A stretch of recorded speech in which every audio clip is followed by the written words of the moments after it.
Hello students. तो आज मैं जो चैप्टर डिस्कस करने जा रहा हूँ ये है चैप्टर नंबर 20। और ये एक बड़ी प्यारी सी कविता है जिसका नाम है भूल गया है क्यों इंसान। ये कविता लिखी है हरिवंश राय बच्चन जी ने। जो बच्चे हरिवंश राय बच्चन जी को जानते हैं बड़ी अच्छी बात है, और जो नहीं जानते हैं उनको मैं ज़रा सा बता दूं कि ये हरिवंश राय बच्चन जी वही हैं जो आपके फेवरेट हीरो अमिताभ बच्चन जी के पिताजी हैं। वो बहुत बड़े साहित्यकार रहे हैं। उनकी जो अपनी आत्मकथा है वो बड़ी पॉपुलर रही है, और साथ में वो छायावाद के कवि कहलाते हैं। उनकी कविताएं मधुशाला एक बड़ी लंबी सी कविता है और बड़ी अच्छी कविता है। कभी हम लोग उसके बारे में भी चर्चा करेंगे। तो जो बच्चे पंजाब बोर्ड से पढ़ाई कर रहे हैं उनकी हिंदी की किताब का चैप्टर नंबर 20 जो 5वीं क्लास में है, 5th क्लास में है, भूल गया है क्यों इंसान। तो हम मनुष्य कुछ भूल गए हैं क्या आजकल के समय में? ज़रा सोचने की कोशिश करो कि हम लोग क्या भूल गए हैं और इस कविता का टाइटल ऐसा क्यों है। तो आप यहाँ देख रहे होंगे कि जो बच्चे हैं यहाँ पे, जैसे ये एक बच्चा है, ये एक सिख बच्चा है, ये एक मुस्लिम बच्चा है, और मेरे ख्याल से ये एक हिंदू बच्चा है, और ये ईसाई बच्चे हो सकते हैं। तो हम लोग क्या भूल गए हैं? हम सब लोग एक बहुत बड़ी बात ये भूल गए हैं कि चाहे हम किसी भी धर्म के हों, है ना, किसी भी रिलीजन को फॉलो करते हों, हिंदू हों, मुस्लिम हों, सिख हों, ईसाई हों, किसी भी धर्म को फॉलो करते हों, लेकिन एक्चुअली में हम लोग तो इंसान हैं, मनुष्य हैं, और हमें इन सब लोगों के साथ में, सब लोगों के साथ में मिलजुल करके रहना चाहिए। ये एक बहुत ज़रूरी बात है जो हम भूल गए हैं। हम लोग बस आजकल ना कुछ ऐसी बात हो गई है कि लोग अंतर ढूंढते हैं, अंतर देखते हैं, कमियां ढूंढते हैं, जबकि हमें उनके अंदर की अच्छाई देखनी चाहिए। किन किन बातों में हम उनके जैसे ही हैं, बहुत सारी बातों में हम उनके जैसे ही तो हैं।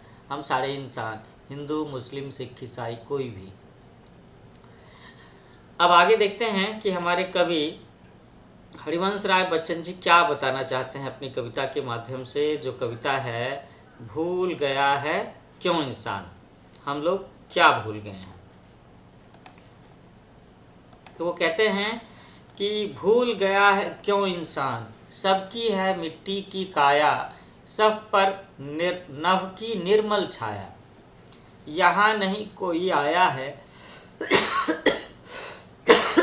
सॉरी ले विशेष वरदान, भूल गया है क्यों इंसान।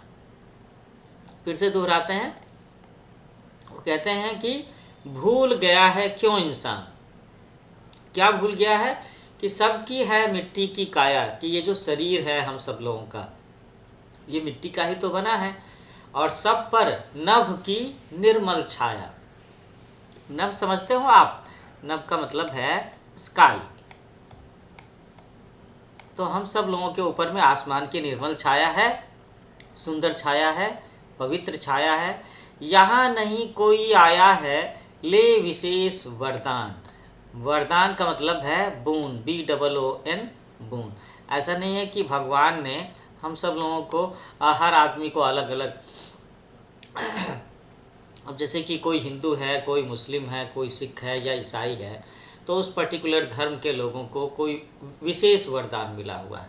अब ये अलग बात है कि हम सब लोग जानते हैं कि हम सारे मनुष्यों में, हम सब मनुष्यों में एक बात है जो यूनिक है, जो हमें हम सब लोगों को कुछ न कुछ खास गुण मिले हुए हैं। हर व्यक्ति के अंदर में वो खास गुण है।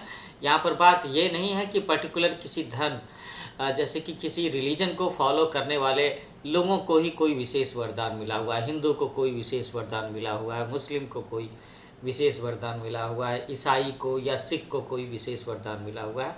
ऐसी कोई बात नहीं है, हम सब एक बराबर हैं।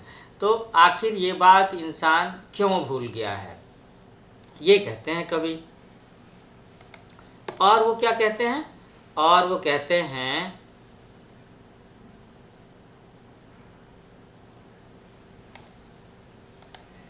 और वो कहते हैं कि धरती ने मानव उपजाए, मानव ने ही देश बनाए। क्या कहते हैं वो? कहते हैं कि धरती ने मानव उपजाए, मानव ने ही देश बनाए, बहु देशों में बसी हुई है एक धरा संतान, भूल गया है क्यों इंसान। तो बात तो बिल्कुल सही है ना कि ये जो अर्थ है, ये जो प्लैनेट है, धरती माता है, उस पर ही सारे पेड़ पौधे हैं, सारे जीवों का जन्म हुआ है, और मनुष्य इंसान भी तो एक जीव ही हैं। तो धरती ने मानव उपजाए और हम मनुष्यों ने ही अलग अलग देश बनाया है, अलग अलग महादेश बनाए। उसका नाम रख दिया कि ये इंडिया है, ये चाइना है, ये रसिया है, ये जापान है, ये अमेरिका है, ये साउथ अफ्रीका है।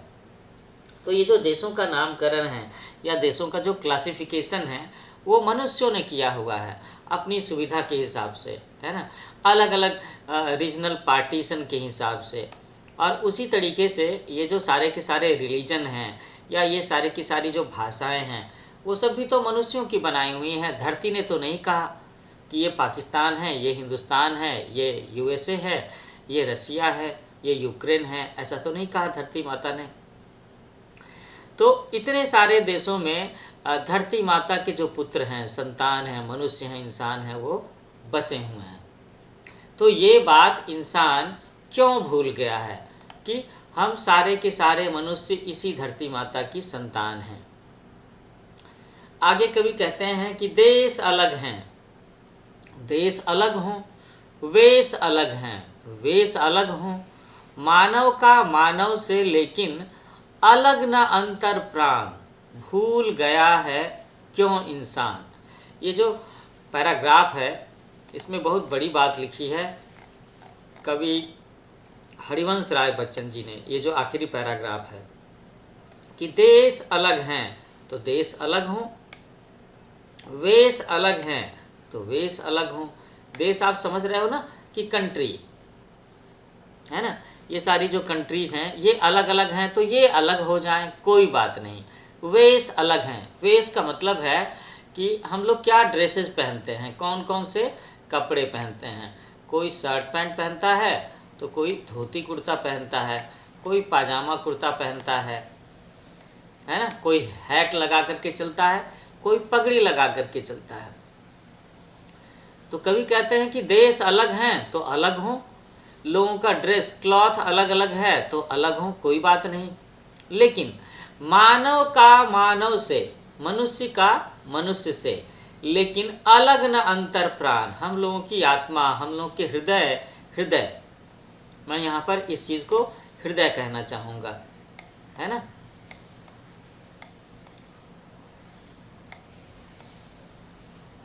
मानव का मानव से लेकिन अलग न अंतर प्राण, और हम लोगों के अंदर में जो हृदय है, जो पवित्र आत्मा है, वो एक दूसरे से अलग नहीं है, वो तो एक ही है। क्योंकि हम सब के सब एक धरा की संतान हैं, एक धरती माता के पुत्र हैं।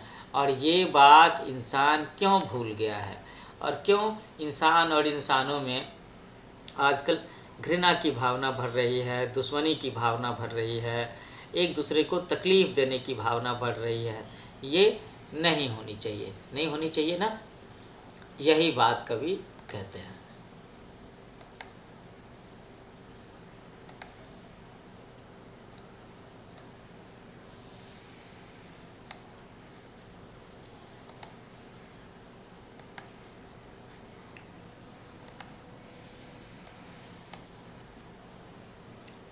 तो आखिरी पैराग्राफ बहुत ज़्यादा ध्यान देने की ज़रूरत है कि देश अलग हैं, देश अलग हों, क्योंकि इन देशों को किसने बनाया?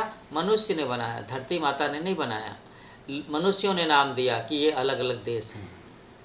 तो देश अलग हैं, देश अलग हों, वेश अलग हैं, लोगों का क्लॉथिंग सेंस, ड्रेस अपना अपना पहनने का नज़रिया अलग है, वो अलग हो जाए। लेकिन मानव का मानव से लेकिन अलग न अंतर प्राण, मनुष्य का हृदय एक दूसरे से अलग अलग नहीं होना चाहिए, मनुष्य के हृदय में एक दूसरे के प्रति प्रेम होना चाहिए। ये बात इंसान क्यों भूल गया है, ये चीज़ कह रहे हैं हमारे जो कवि हैं हरिवंश राय बच्चन जी। तो बच्चों इसके साथ ही ये कविता यहाँ पर ख़त्म होती है। आगे मैं थोड़ा सा आपको बताना चाहूँगा इसमें जो शब्दार्थ हैं और जो क्वेश्चन आंसर हैं उसके बारे में भी। लेकिन पहले ज़रा सा एक बात याद दिला दूं कि मेरा जो यूट्यूब चैनल है न्यू एज कोचिंग, इसे आप लाइक करें, शेयर करें, सब्सक्राइब करें और इस पर अपने कमेंट्स ज़रूर डालें, क्योंकि इन्हीं कमेंट्स के बेसिस पर मैं आगे तय करूंगा कि मुझे आपके लिए और किन किन सब्जेक्ट्स के और कैसे कैसे लेक्चर्स अपलोड करने हैं। आपको टेक्स्ट बुक की पढ़ाई करनी है या फिर आपको सॉल्यूशंस चाहिए, तो ये बात मुझे पता तो तब चलेगी ना जब आप मेरा लेक्चर लाइक करोगे, शेयर करोगे, सब्सक्राइब करोगे और उस पर कमेंट्स लिखोगे कि आपको ये चीज़ें चाहिए। मैं एक बार यहाँ पर शब्दार्थ सेक्शन भी डिस्कस करना चाहूँगा। इंसान, इंसान का मतलब है मानव। मानव आप समझ रहे हो ना, ह्यूमन बीइंग। ओके। नभ, नभ का मतलब है आकाश, स्काई, आप समझ रहे होगे। अनेक, अनेक का मतलब है यहाँ पे मेनी, है ना, बहुत सारे। और अंतर प्राण, मैंने कहा था ना हृदय की बात है, हार्ट की बात है, कि हम सब लोगों का जो हृदय है, हम लोगों की जो आत्मा है वो तो एक ही है ना। हम सब लोगों के हृदय में प्रेम की भावना होनी चाहिए। काया, काया मीन्स शरीर, दैट इज बॉडी। निर्मल, बिल्कुल फ्रेश, इसे हम कहेंगे निर्मल। पृथ्वी की संतान अर्थात मानव, तो ये तो हम लोग समझ ही रहे हैं। तो यहाँ पर 3 क्वेश्चन है कि इंसान किस बात को भूल गया है। तो मैं कहना चाहूँगा कि इंसान इस बात को भूल गया है कि भले ही वो अलग अलग देशों में रहते हैं, अलग अलग लैंग्वेजेस बोलते हैं, अलग अलग तरह के कपड़े पहनते हैं, अलग अलग रिलीजन को फॉलो करते हैं, लेकिन वो एक ही हैं। वो इस धरती माता की संतान हैं, एक ही हैं। और हम सब के सब मनुष्य, हम सारे इंसान एक दूसरे के भाई बंधु ही हैं। ये बात भूल गए हैं। अनेक देशों में किसकी संतान बसी हुई है। तो बच्चों अनेक देशों में किसकी संतान बसी हुई है। धरती माता की संतान बसी हुई है, पृथ्वी की संतान बसी हुई है। देश और वेशभूषा अलग होने पर भी मानव में क्या समानता है। 3rd question. तो हम सारे लोगों की देश और वेशभूषा, क्लॉथिंग, ड्रेसेज अलग अलग होने के बावजूद भी जो सबसे बड़ी सिमिलरिटी है, समानता है हम सब लोगों में, वो ये है कि हम सब के सब पृथ्वी की संतान हैं। और हम सब लोगों के अंतर प्राण, हमारा हृदय जो है वो एक जैसा ही है, जिसमें कि प्रेम होना चाहिए, लगाव होना चाहिए, है ना।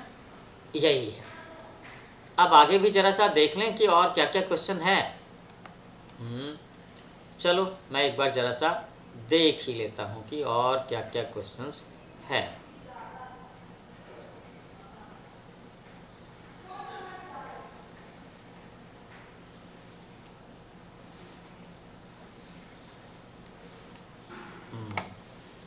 देख लें।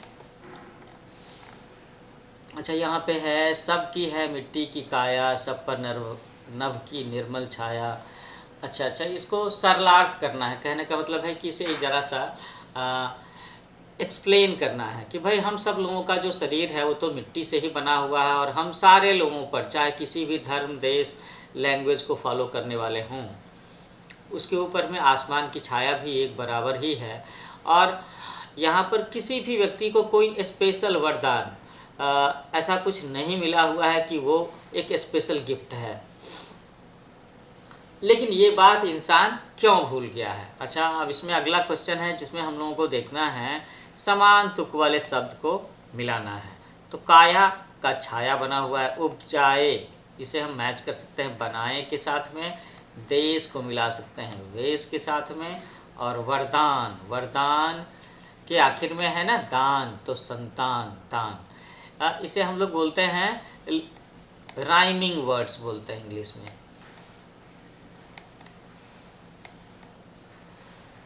राइमिंग वर्ड बोलते हैं। ओके।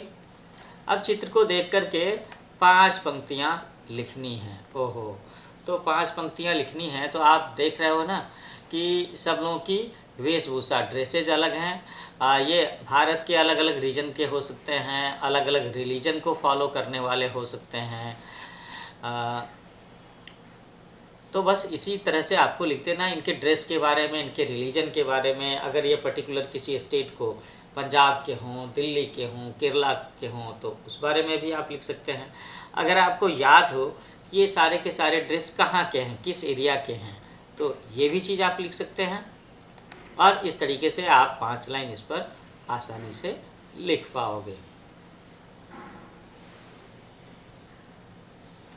और देखते हैं और क्या क्या क्वेश्चंस है इसमें जिसमें मैं आपकी हेल्प कर सकता हूँ। समानार्थक शब्द। समानार्थक शब्द हम लोग किसे बोलते हैं? एक्चुअली में आप जिसे इंग्लिश में ना साइनोनिम्स बोलते हो वही तो है। या फिर हिंदी में अगर बात करें तो हिंदी में जिसे आप बोलते हो ना पर्यायवाची शब्द, वही है समानार्थक शब्द। तो काया, तो काया को हम लोग क्या बोलेंगे? शरीर, शरीर बोलेंगे। धरा, धरा को हम धरती बोल सकते हैं। संतान को हम लोग पुत्र बोल सकते हैं। तो मैं एक एक ही लिख रहा हूँ, बाकी एक आपके लिए छोड़ रहा हूँ ताकि आप भी ज़रा सा सोचो और पता करो। ठीक है, थोड़ा सा आपको भी मेहनत करनी चाहिए। धरा, धरती,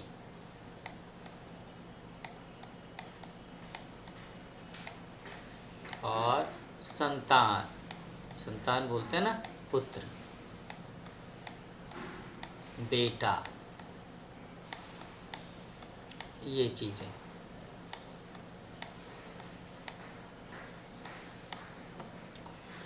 कविता को हाव भाव के साथ में गाएं। तो ये एक छोटा सा एक्टिविटी वाला क्वेश्चन है जिसमें आप सब बच्चों को इसी कविता को आप चाहो तो बच्चों के ग्रुप बना लो 4-6 के और साथ में गा सकते हैं। यहाँ पर मैं देख रहा हूँ नए शब्द बनाओ। मिट्टी, ट ट संयुक्त वाले। तो ऐसा कौन सा शब्द आप बना सकते हो? जैसे बोलते हैं ना हट्टा कट्टा, तो वहाँ पे भी ट ट संयुक्त हो जाएगा। हट्टा कट्टा, उसमें कह सकते हैं। एक शब्द होता है चट्टी, ये कह सकते हैं। One more word you can say, जो बच्चों को बहुत पसंद है, दैट इज छुट्टी। पसंद है ना छुट्टी? ये इस तरीके से आपको नए वर्ड बनाने हैं। निर्मल, निर्मल ऐसा बनाना है। तो जैसे कि एक वर्ड होता है हर्बल,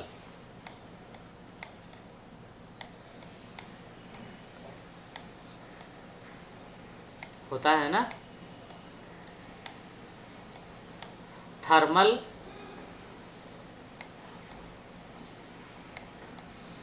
ये भी एक वर्ड है।